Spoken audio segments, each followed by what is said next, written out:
Zoom for the moment, but soon we'll meet in person. So welcome to this second seminar or webinar of the day on the business model on grids batteries. So to transit to a new distributed energy model and what that might look like. So it's best for me to hand this over to be introduced by Francisco Grillo, as you all know, who's remarkably, I think, fantastic sessions we've had over the years at Dolomites Vision Conference on Climate Change. So take it away, Francisco. Thank you so much, Sharmini. Yeah, this has been the second webinar of not just the day, of the evening.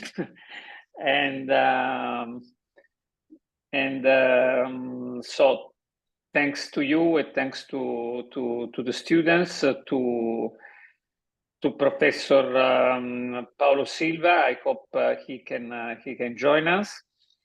Let me briefly introduce the Dolomite Conference. I must say that I am rather astonished that we are already at the third edition of the Dolomite Conference. And by the way, we just did the fifth edition of the sister conference on the Europe of the future.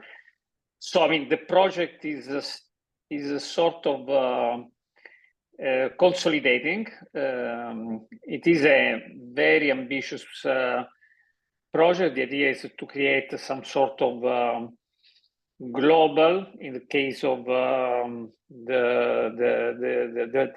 conference on the Europe of the future, is more like European platform for problem solving, where people coming from very different background, so different, this is important, different academic domains, because we are absolutely convinced that this complex question cannot be understood by people who are 100% experts of a small thing. Here you need to put all this experience together. They come from policy making, from media, from business, and they come from all major parts of the world. No? Especially, well, today, if I'm not wrong, we have three friends from China, from three students from China, and this is something that I'm particularly happy of. We need to put together in the same place people coming from the United States, from China, from India. Sharmini is at least partially from India, from Brazil, and our idea is that places like Trento and more generally Europe can probably recover some form of quote-unquote leadership, or at least sense, by trying to be the broker, the place where the different parts of the world meet to find solution, not just do blah blah blah. Okay, now today we are going to talk about energy transition. We are talking. Well, the question mark was rather significant. We basically asked the group to sort of think, how can we avoid to go from a situation where we were dangerously dependent from very few countries where the fossil energy was concentrated, to a scenario where we are all dependent from very few countries that has got a technological and know-how advantage on some key technologies that are absolutely crucial for the energy transition. So I will leave it to Evangelica,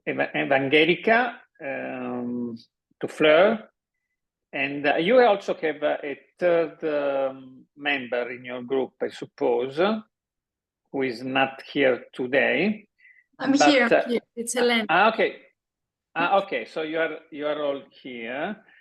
Okay, but it's up to you. So how to, Eleni? Okay, to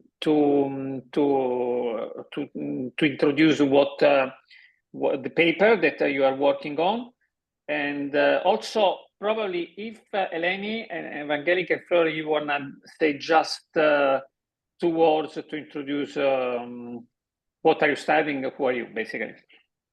Thank you so much. Okay, I suggest first we introduce ourselves. So my name is Evangelia Mounzi. I'm from Greece, and I am currently in the Transformative Sustainability course Masters at Bocconi and Politecnico. And we are currently in our 2nd year, along with Eleni and Fleur. And we are very excited to be here and very excited to be given this chance by our professor, Mr. Grillo. Thank you so much. You are also the one to introduce the paper, or we want to wait? Okay. Okay. Our topic is a rather very broad one, but it concerns the energy transition and how the new landscape will be formed as we move from the old fossil fuel based model into the new model, which will be based on renewables. So the first thing that we wanted to look at, because we wanted to create a common framework for understanding, for the discussion, for the readers of the paper. So the first thing that we asked each other was, what do we consider by energy transition? And what are the projections? Because of course, we are all making scenarios. So the pathway is not yet clearly defined, but we do know how it is going to look like based on what currently is the current developments. So we looked at what the International Energy Agency projects as the most probable and achievable pathway for the energy transition. And we started by defining it and by clearly stating what this is. So we found that what they're proposing is that the energy system will move from a fossil fuel based one into one that will be two-folded. So on the first level, we will have the shift of the energy generation and into renewable energy. So renewable technologies will be employed mostly for energy generation, which will also be coupled with storage technologies to ensure grid stability and efficiency. So this will be on a larger scale. So we will see large-scale renewable energy generation and large-scale storage solution, as well as the transformation of the grid into a far more expansive than it is right now. And then on the second level, we're gonna see a more distributed model, so a smaller scale one that will coexist with a centralized larger one, and it will rely on smaller scale energy sources, including variable renewable energy power plants, distributed energy generation, and more demand side management sources. So also we will see that more actors will start to come into the market. And also we have already seen the term prosumer coming more into focus. What is important to note now before continuing is that these technologies already exist, both the large scale and the smaller scale, but to a very limited extent. What we're gonna see is the transformation of the energy landscape that will solely consist not of these two levels. And fossil fuels are slowly and gradually going to be eliminated. Actually, not very slowly. We're actually in an emergency situation and we need to do something about it. So we need to start the transition now. This is also something that the IEA highlights in their pathway definition, that it is achievable, but we need to start now. Okay, also in our paper, we after we define clearly the pathway and what we mean by energy transition, we also went on to explain what are going to be the key technological enablers. So we went on to inform on what are going to be the major enablers for the new energy system, which are going to be smart grids, large-scale renewable energy storage, and on the part of distributed energy generation, we're going to have stationary storage, EVs, and small-scale distributed heating. So we looked into that, and we actually described how the system is going to look like once these technologies are fully integrated into the grid. After we have defined this very clear model of the energy transition, we went on to discuss, okay, since this is how most probably it's going to look like, this is our current projections, what will this mean? What will this change in the world from the way it is now? We identified 3 critical areas that we talk about. The first one, and one of the most talked about, most debated ones, is the critical materials. So we researched and we went on to talk about the situation with the critical materials and the trade-offs that will emerge as we move from fossil fuels into a dependency on what the EU identifies as 34 critical materials. And what is this going to mean? Then we looked at the geopolitical dependencies, because energy production and technology manufacturing will largely be reshaped, and this will also mean reshaping the geopolitical relations both within and between countries. So how will this look like? What are going to be the winners and the losers of the energy transition? How are international relations going to be affected? And then the last thing we did was to look at the economic trade-off, because you cannot talk about the energy transition without also talking about the economics of it. So how is the market going to change? Again, we distinguish between 3 main categories: the fossil fuel exporters, the fossil fuel importers, and the critical material suppliers. How are these going to be affected? And we also looked at cross-cutting energy economic sectors, so energy prices, capital and investment, employment, carbon pricing and taxation, and stranded assets and economic risks. And we looked at how each one of them will be affected by the transition, and also the impact on the consumers, which is also something that we need to consider. Of course, as you can see, everything is very broad. So we try to put the main points in each one, and we really look forward to discuss about it more, to say our findings from our research, and to have a debate at the conference as well. Very good.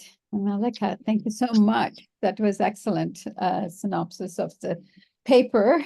I will actually call on Paulo Silva if you're willing, because you were to open the discussion and introduce the paper. So can I yield to you, Paulo? Yes, sorry for the delay. Ciao, buonasera a tutti. I was in a previous meeting and I cannot go out. So yeah, of course, I would need to introduce them. So the introduction is a brief, a short one, I know. How long? So I think 3-4 minutes, no more. Sure. Mhm. Okay, so I think I didn't listen to all the discussion before, but I heard the last part, and as my students highlighted, we first of all want to give the situation. So the energy transition is at least at 2 levels, and so I would say that there is a transition in terms of the power lines, so in terms of centralized power plants. And so I want to say that we will shift more and more from fossil fuel power plant to renewable power plant. So the transition is not just decentralized renewable production, but it is also large-scale renewable plant, because if you are dealing with a wind farm, of course, especially for an offshore one, it's a huge power plant. It's not classified as a distributed power plant. It's a classic power plant like it were a natural gas combined cycle or a coal-fired power plant. So the transition is at 2 levels. So we are shifting from fossil fuel power plant to renewable-based power plant. For example, wind energy and solar photovoltaics will be the leader of this energy transition.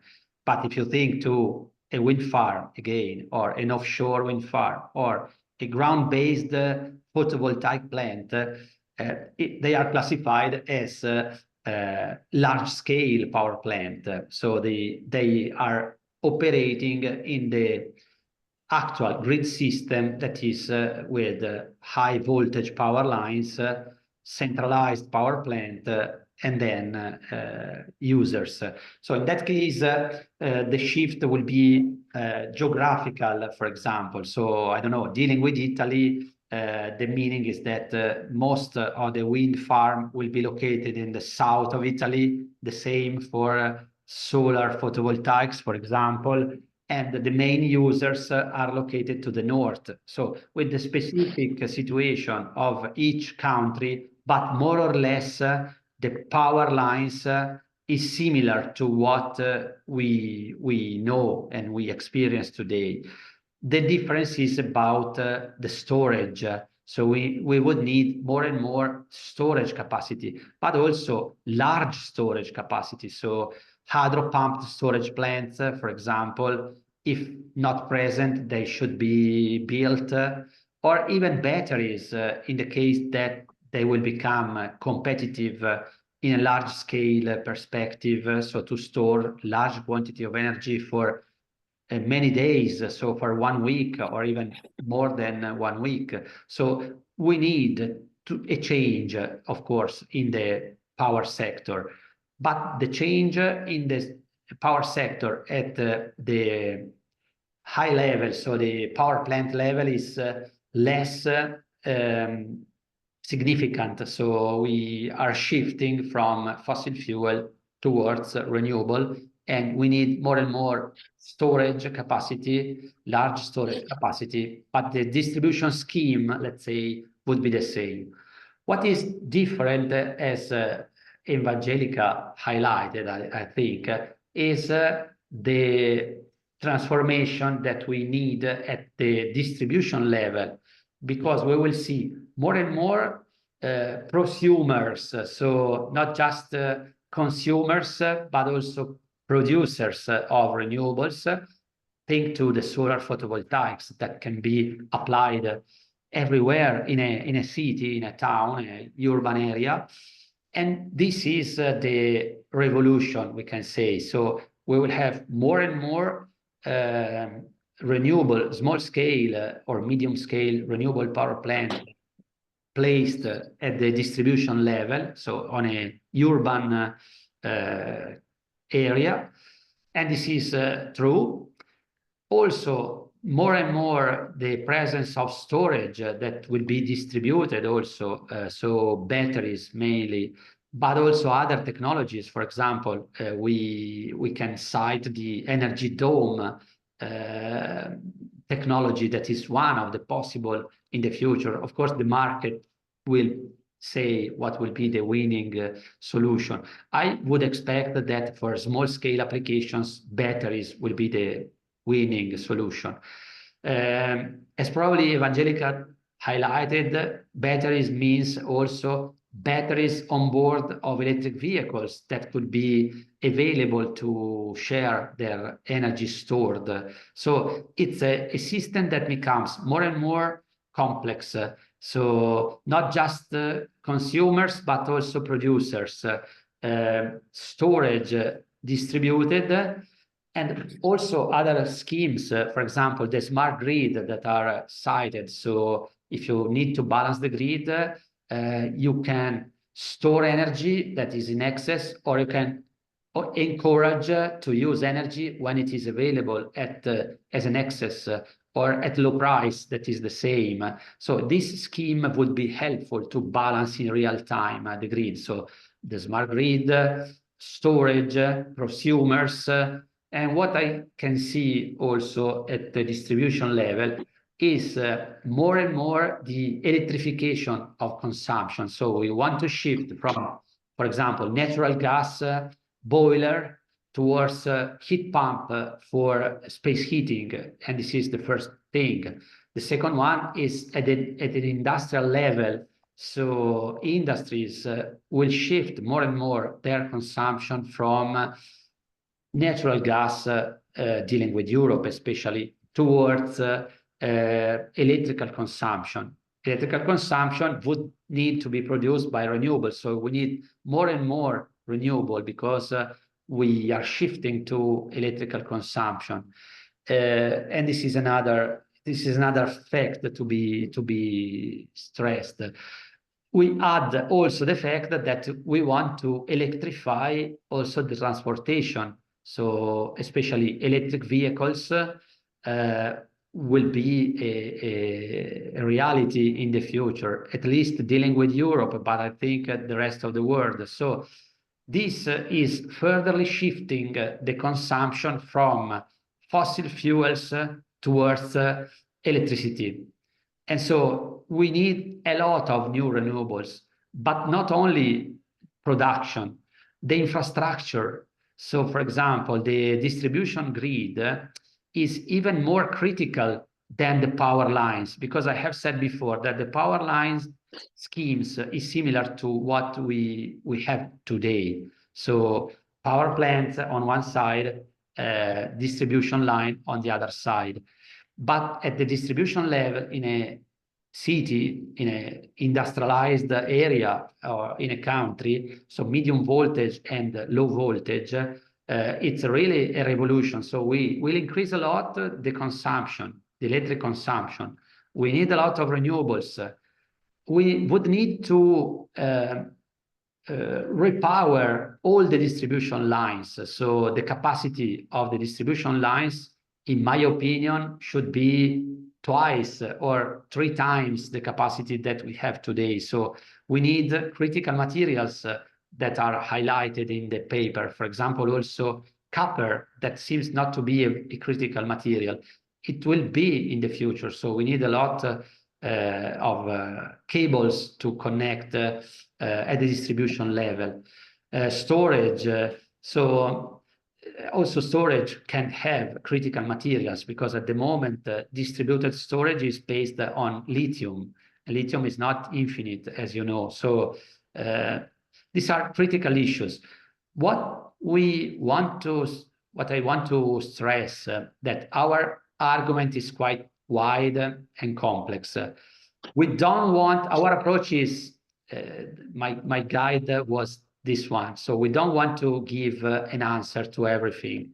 We want just to say what is the situation, what would be the transition that everybody knows, but we want to stress on these points and give some critical issues, some hints, some points to be discussed in order to receive a feedback from the audience. There could be an expert, I don't know, of vehicles, another one on buildings, another one of electric grid, and we will expect not all the answer, but some answers that will complete the framework. So we could finalize the paper thanks to the feedback we are receiving. So we don't want to give all the answers, but just some highlights on the possible issues in the future. So to receive an answer, a feedback from the audience. I don't know if it is the right approach. I ask also to Francesco and to all of you, of course, to give us a feedback on this side. Can I jump into this, Shamini, for a second? Yes, Paolo. First of all, I completely agree with your picture of what is happening. I don't know. I mean, there are differences among different countries, as we very much know. But more or less, it's very true what you are saying. We are even, by the way, completing the famous concept paper of the entire conference, and there is a part of the energy transition that very much gives some numbers that are very coherent with what you said. So basically, we are going towards big plants to produce to extract, refine fossil energy and blah blah blah, to big plants of renewables. That's true. It's a very big trend. The electrification is not so big as it should. By the way, even if we look to numbers at the world level. And you are very right, this distributed model by which everybody produces her own energy, every household, is more like, I wouldn't use the word dream, but still it's not happening as much as somebody may envisage. This is very true. I would probably ask you a couple of questions which go a little bit beyond the picture, which is very correct. Question number one is on the critical materials. No, we had the big question, as you remember. Are we risking to go from one form of dependency from fossil, from just for the argument's sake, from Russia, let's say, to another form of dependency where we depend we depend on a more technological, probably plan from well, let's say China. China has got a big advantage on this. So, by the way, we have three friends from China in this very conversation tonight. So probably they may even have some idea. So my question to you would be: is this so? I mean, is this such a worrying thing, technically speaking? It is something that we need to avoid, this new form of dependency, and if yes, how? This is a question number one. Question number two: it is very true that the distribution energy model is not happening.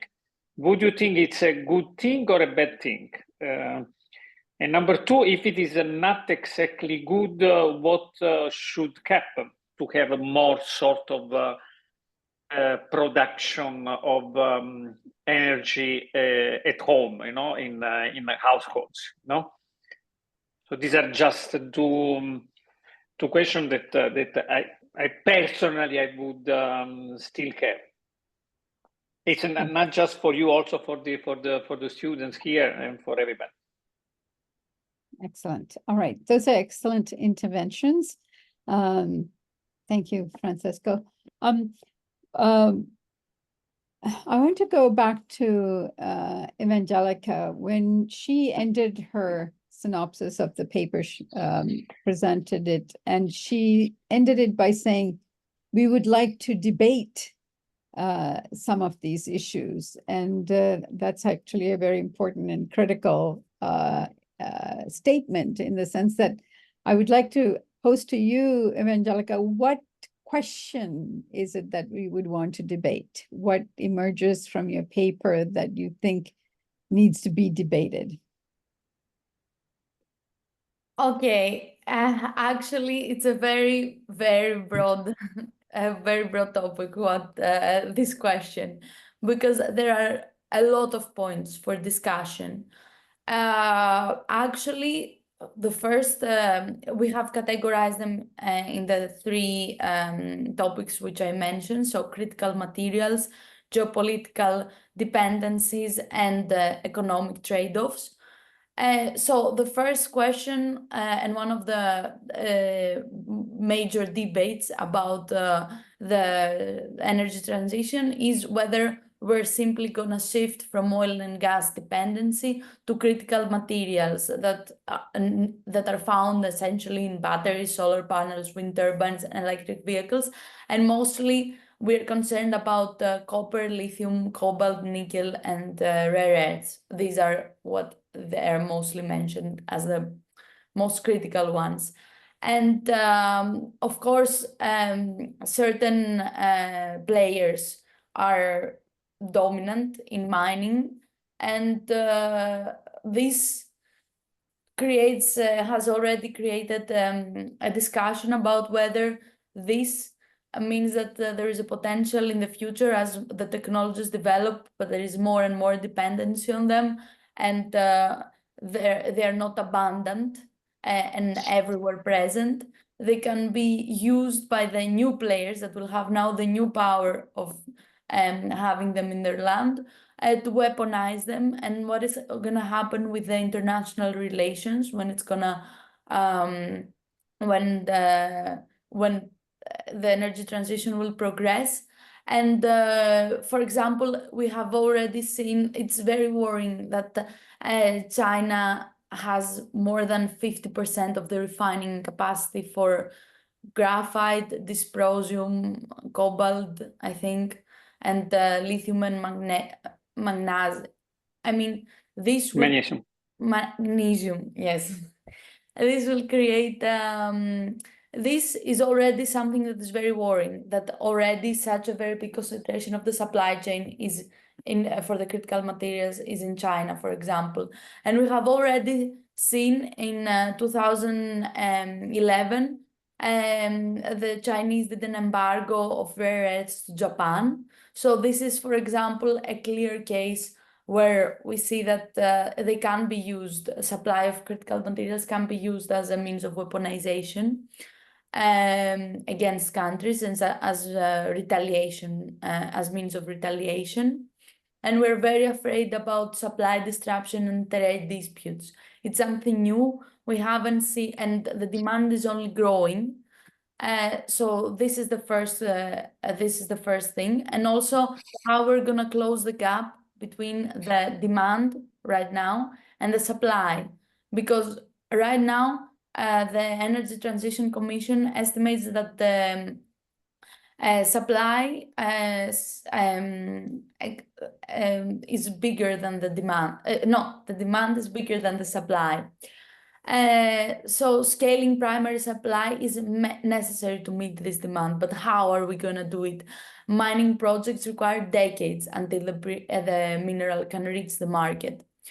And also right now, for example, in the EU, we do have some reserves, but we have very long approval times for the mining and public opposition And we have, for example, what we found in our paper was that, in our research actually, was that copper and nickel have an average observed lead time of 17 and 13 years. And this means that the demand is now growing, and it's going to increase exponentially in the coming years. How are we going to answer to this? This is also a cause of debate. That's And great. Let me stop you there. I know we have a lot to pursue. We also only have 20 minutes or so left, and I would like for two things to happen. One is, does the other rapporteurs, Eleni and Fleur, do you have any comments to make before we open it up to the discussants? Yeah, I mean, I also agree with Lily that like a critical thing that we kind of have to debate with the audience is the extent to which they would actually, that it is a concern that we have with the critical materials because they're so concentrated, but if they are actually going to be used as geopolitical tools, and in case they are, how the EU would respond. Because we also know that the EU has now set the Critical Raw Materials Act, and they have set some new targets. For example, they have set to increase their recycling, the refining capacity, and all of these things.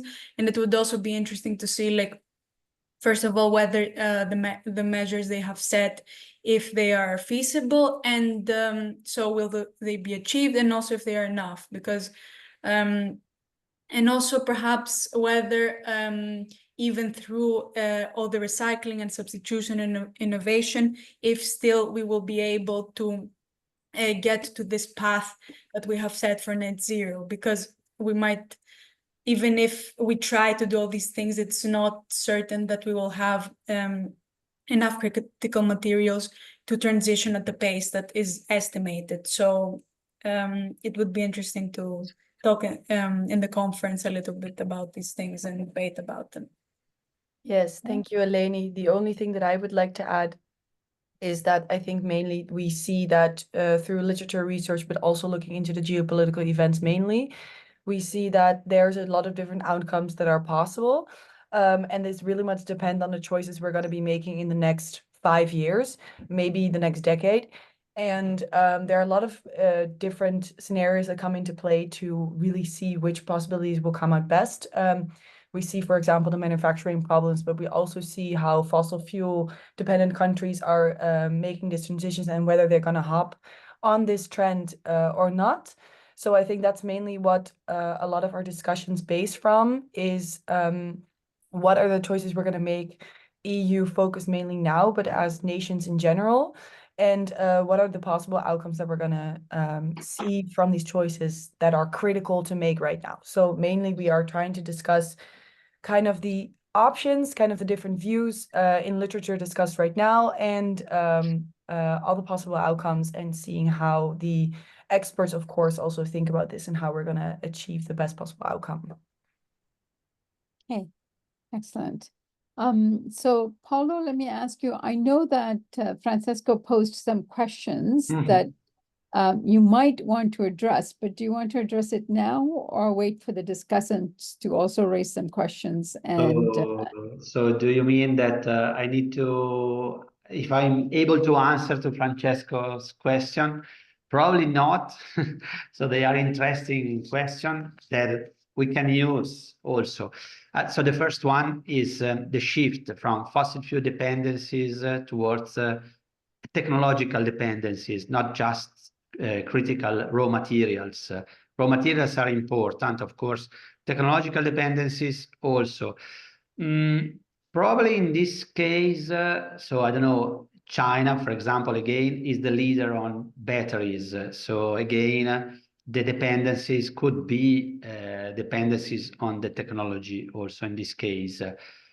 But and also photovoltaics, for example. So the industry of silicon, of crystalline silicon, the industry of wafers for photovoltaic cells is, of course, in the hands of China today. So yes, partly the risk is present.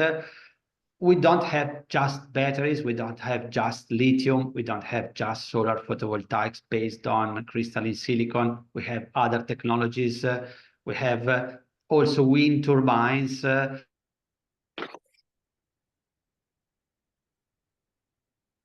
Oh, we lost you there. At least we lost your sound. It was frozen. Okay. All right. So, Paulo, you're frozen. I don't know whether you can hear us, but why don't We we have a Jing with the hand. okay. Yeah. Okay. Jin. Oh, you have your hand up, Jen. Okay, go Hello, ahead. everyone. As a discussant, why don't we start this section as well and just put all the issues that arise out of this discussion on the table, even though we might not have time to address it all. But go ahead, Ying. Okay, hello everyone. I'm Jing. I'm from China, and I'm also the student in the Transformative Sustainability program in Bocconi and Politecnico in Milan. And today I'm here to share some feedback from Professor Ennio Macchi from Politecnico di Milan, and also the advisor at Energy Dome. Because of some unexpected commitments happened several hours ago, he cannot be here.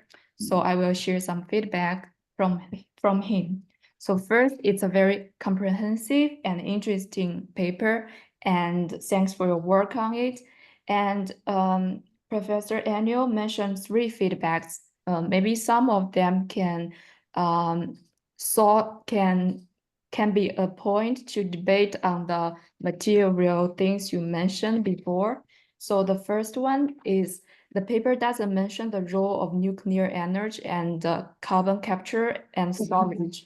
And many others, including Professor Ennio, believe that these technologies could make a significant contribution to reach net zero in a cost-effective manner. So I think maybe your consideration on these 2 methods, like nuclear, now it's not considered as a renewable energy, and also the carbon capture and storage, now the cost or the process is not directly related to the distributed energy model. So maybe they are the considerations from you.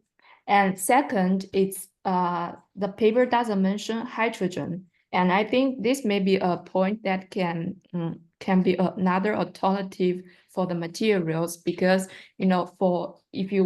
there's one sentence mentioned in your report is that would people maybe be afraid of the dependence on the no matter new materials or the fossil fuel? You said it's no, people will find a substitution for the materials. So maybe hydrogen can be one. And I think the good example on hydrogen is Japan, because it occupies almost 70% of the technology on hydrogen as an energy. And a very outstanding firm can be Toyota, like its hydrogen battery, or also the hybrid energy car. Now maybe it's not that hot or competitive as the electric vehicle, but I think it's a very good, very clean energy, and can be a very good technology in the future. And also the problem for this hydrogen should both can also be one thing mentioned by Professor Paulo. It's infrastructure. The hydrogen station now is not that mature, so there can be a problem for the hydrogen cars development. And last but not least, Professor Ennio, because he's a researcher, so he would suggest that the paper give more emphasis on the significance of research activity to solve some critical problems, for instance, long-term storage systems. So it's very important for the distributed smart grid and also the battery. Yeah, so if you can share what you think about it.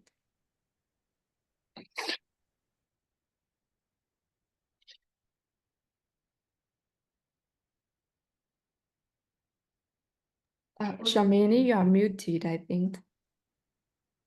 Sorry, thank you for that. I noted down all the questions you raised for discussion. There's quite a few. I'm not sure whether we're going to get to it all, but I really like very much the questions you raise on also carbon capture, nuclear, hydrogen, and other renewables, and there's a big question emerging in my mind. But before we get into some of the answers related to this or how to proceed on these bases, shall we give an opportunity to Quinn Young as well in terms of coming in on there? You have your hand up. Go ahead. Quinn Yun? Okay, so folks, can you hear me? Yes. Yeah. Okay, so good evening. I'm Qin Yunyu. I'm also from China, from UIBE, and now I'm studying in France in Neoma Business School. So firstly, thanks for Professor Grillo for giving me this chance. And secondly, I would say thank you for your effort. It's a really good work and it's really impressive. So now, because I think I don't have really much time, so I will make my presentation brief. I have read all the drafts and I found that there are something maybe missed in our draft according to our agenda. So now I will show you a little document. Okay, so can you see the document? Yes. Okay. So from the agenda, we can see that there are mainly, I would say, 4 questions. So now, our draft, there are something missed about, firstly, about the energy from the waste at the household and municipal levels. It is mentioned in the agenda, but it's not mentioned in our draft. So I think maybe it could make the audience confused. So I'd like to add some points. Firstly, I would say we can use different tactics for the renewable energy. Firstly, for in the cities, because the space is limited. So for every household, due to the space, as you know, it is feasible in rural areas. It's not feasible in city areas. So we need to follow the principle of localization and use different methods to do the renewable energy programs. For example, in cities, I think we can use the community-based sewage power generation and waste-to-energy incineration. It could be the main options. And in rural areas, we can use, for example, biogas generation, something like that. So this is the first point about the differences. The second point is about commercial issues, because I am a business student. So as we all know that the renewable energy or the distributed power generation is good, but how to make the public to accept it? As we all know, nowadays in Europe, the people are fall into climate fatigue. This word means that now people always think that have a green life make them losing money. So how to make people avoid thinking that, or how to change the situation, make people more accept that? Well, this is a really interesting concept, and you can find it in the article from Mr. Grillo in the Guardians. It is also mentioned in our agenda. So from my opinion, I would say Energy Dome, it is a really technical company. It has really good technology, but how to make the normal families accept it and buy it, it is another problem we need to solve. So there are several functions I've thought about. Firstly, it is the green finance provided by the financial institutions. For example, the solar panel loans, it is already existed. So we can also find some examples of it. So secondly, I would say a marketplace for home power generation, it could be better for the different families. It is just like a marketplace, just like use the blockchain technology to achieve that goal. For example, one family use the generator, they have power offer. So they give a price, and then someone needs to buy it, they also ask the price. So bid, ask, when they meet, the deal is just action. This kind of things also have some examples. For example, the first one is called Keppel. It's called Kansai Electric Power Company in Japan. From 2018, they have 2 programs. They just use this kind of things in Osaka to do the P2P EV panel, PV panel, EV trade. The second one is LO3 Energy. This company used this kind of technologies in New York, in Brooklyn. So till now, they are still trying to research these programs because there are no enough family join in the program. So thirdly, I would say it's the future anticipation.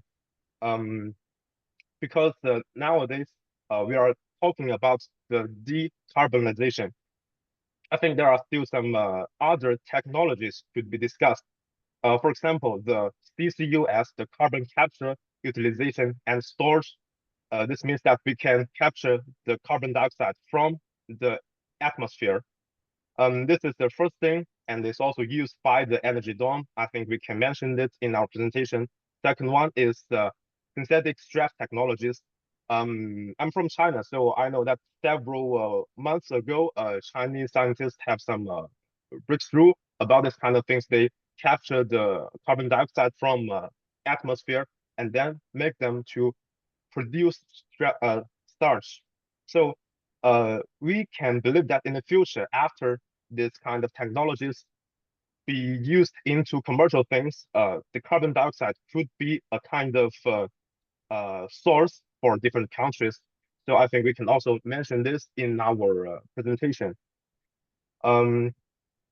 Fourthly, I would say last but not the least, I also found some other companies. For example, EXA Energy Tech. It is a Chinese company, and it used almost the same technology as Energy Dome. Energy, CO2 energy storage, use the battery, just like what the Paulo professor told us, that we need much more storage capability. So let me show you the, I mean,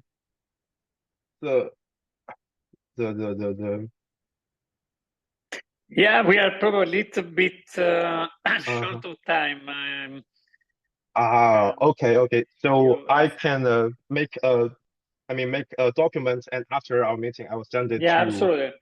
Well, okay. Yeah, probably Eleni and Evangelica, you can connect with you, and I think it would be very, very interesting for you to get hold of this also outreach of what is happening in China, by the way, which is very, very interesting. Shamini, sorry. Yes. I think we have to give an opportunity for Ting Yang to speak. And okay. So take the floor, Ting. Yeah. Hello, can you hear me? Yes. Yeah. Okay, so my name is Ting. I'm also from the same master program, Transformative Sustainability, and I'm also from China, and I'm very happy that I can have this opportunity to be here.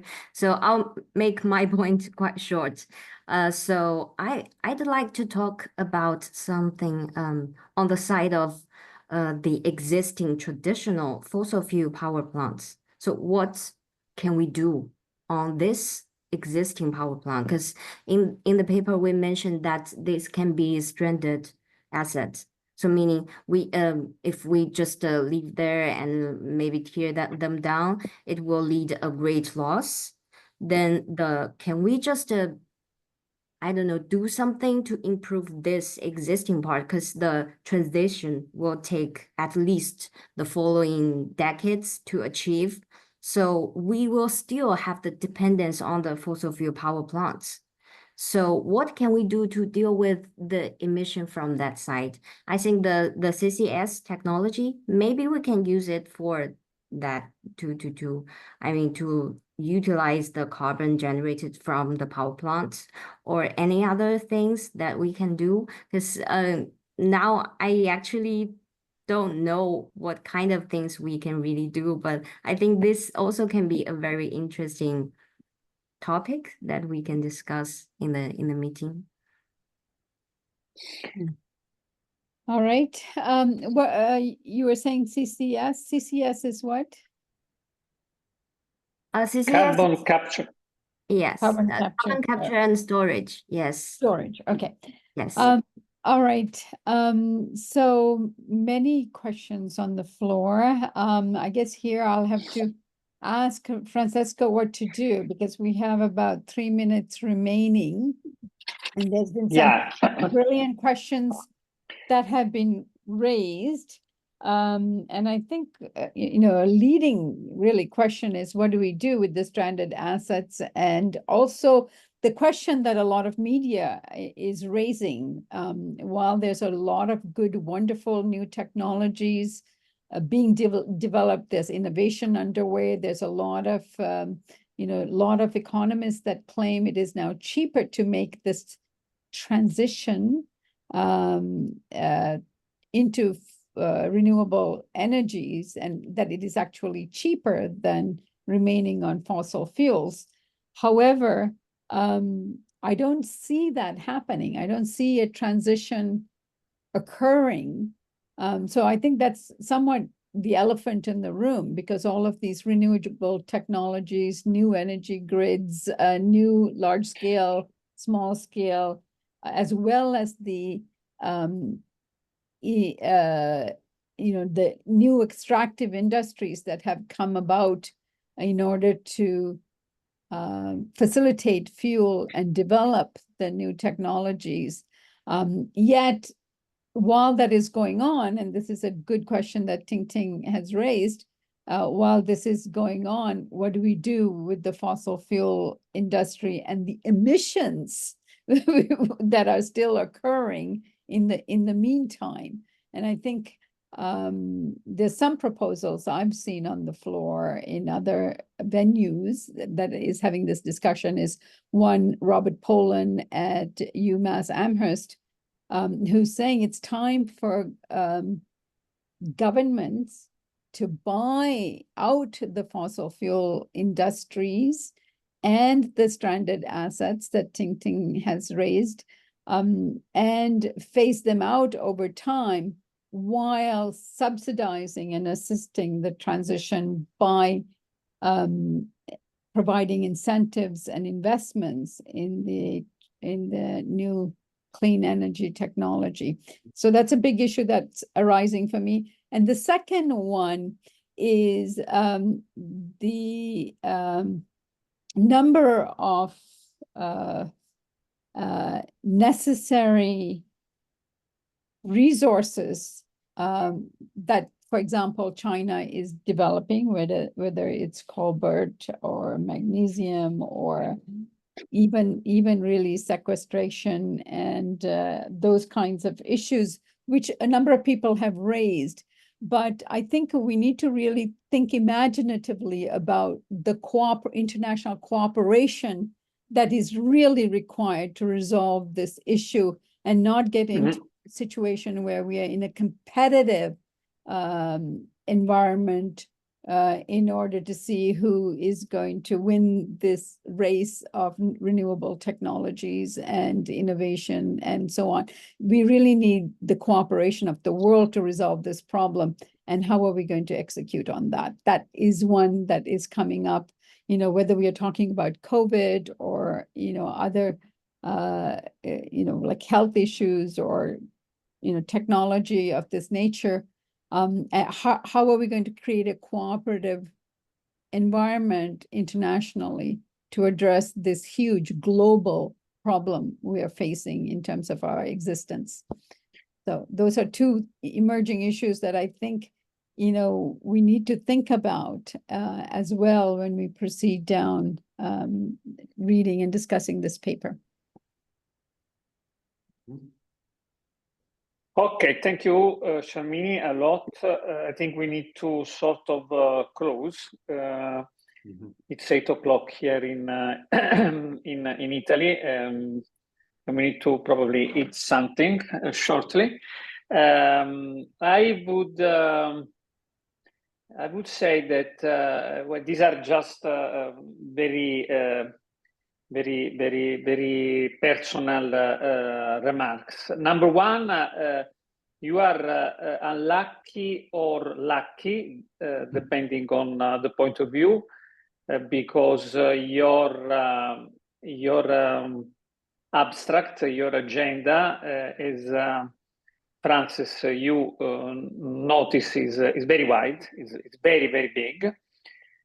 So we also with Paolo we discussed a few things to narrow down the agenda slightly. You are perfectly allowed to suggest some fine tuning of the text, because probably it's very big. Number two, if you want to look to the energy transition as a whole, I would say that Shamini, the situation is very different in different countries. You know, there are countries like Norway, which is also quite interesting, because Norway is one of the biggest producer of oil. They became enormously rich because of oil. And yet Norway has almost completed the so-called energy transition. Of course, it's a small country, but it is also interesting. And I must say that this is my very personal point of view. It is also interesting to look to what quite honestly, to what China has done. Because if you look to the leadership that China has got on some of those very vital portion of the value chain of the energy transition, well, those leadership are not due to presence of rare materials in China, but they are due to capability of that country to really invest before all the others in those portion of the value chain. I'm talking about batteries, solar panels, etc. Quite honestly, I believe that a leadership that is made of know-how is a leadership that can be challenged much more than a leadership that is made by a natural advantage of having oil under your soil. You know? That is a natural advantage that you can do very little to challenge unless you start freaking oil, like in the United States. So, and in that sense, I think that we can even observe what China has done in some portion of the value chain to possibly even invent new forms of batteries, like different from lithium batteries. And Paolo mentioned that we are already doing that. And probably that could be one focus of this very wide discussion, no? How can we do the energy transition without falling from one dependency to another? And to me, to avoid such a situation, it's also a question of being smart, very smart. Not just about investing money. It's not just a question of scale, but it's a question of being smart. And in Europe, for instance, have some sort of quote-unquote industrial policy, no?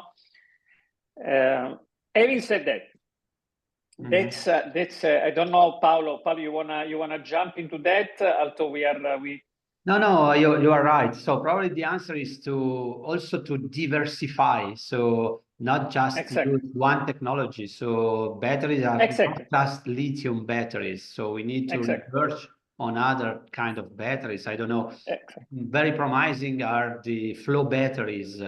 They are used for medium to large scale application. Exactly. Or exergy, so energy dome application could be another one for mid-size Exactly. storage. So we need to use our brain, let's say, to diversify Exactly. strategically for the dependency, but also for relying on different things. So Exactly.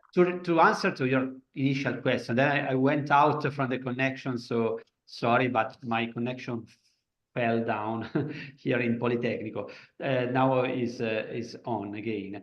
Your second question, Francesco, was, is the distribution grid transition a risk? Probably yes, sometimes. So think to a distribution grid that relies on solar PV and wind centralized power, and solar PV both centralized and distributed.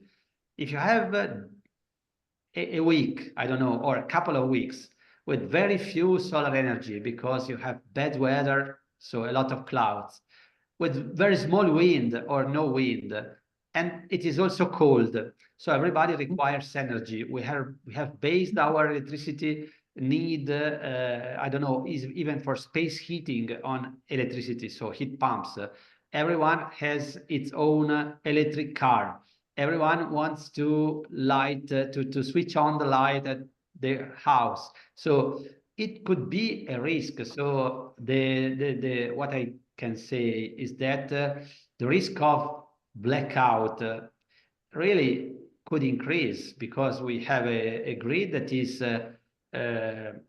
full of different producers. So that this could be a strong point. But if everyone relies on solar energy and wind energy, and we don't have enough solar energy and wind energy, what we can do, if you still need energy, that is mainly electricity. So before the transition, we can use electricity, but we can use diesel oil, we can use natural gas, we can shift from one to another. Here, the risk increases because we rely on a renewable natural source that sometimes is very low.